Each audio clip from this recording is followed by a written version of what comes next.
आज बीडमध्ये शरद पवारांची जाहीर सभा होणार आहे। बजरंग सोनवणेंच्या प्रचारासाठी शरद पवार स्वतः मैदानात उतरलेले आहेत आणि हा सभांचा धडाका लावलेला आहे।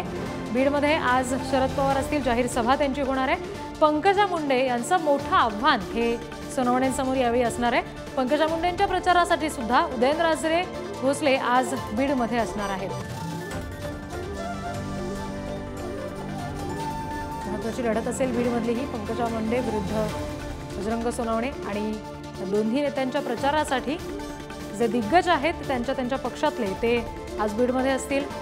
उदयनराजे भोसले आहेत जे पंकजा मुंडेंसाठी त्यांच्या प्रचारासाठी येतील, तर स्वतः शरद पवार बजरंग सोनवणेंच्या प्रचारासाठी बीडमध्ये जाहीर सभा घेत आहेत। प्रतिनिधी उदय नागरगोजे सध्या आपल्याशी जोडले गेले, त्यांच्याशी या संदर्भात बोलूया। उदय, काय नेमकं नियोजन असेल या दोन्ही नेत्यांच्या सभेसंदर्भातलं आणि कसा नेमका फरक पडू शकतो दिग्गजांच्या या सभांमुळे?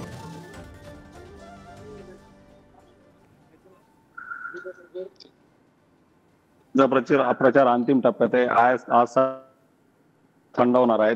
तत्पूर्वी बीडमध्ये बजरंग सोनवणे यांच्या प्रचारासाठी शरद पवार यांची शिवाजी महाराज क्रीडांगणाच्या मैदानावर ही सभा होणार आहे।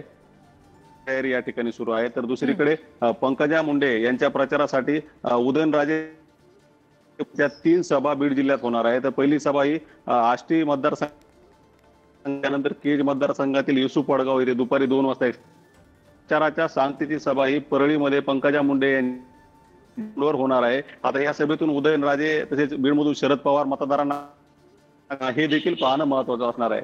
अगदी उदय, धन्यवाद दिलेल्या या सगळ्या तपशिलांसाठी।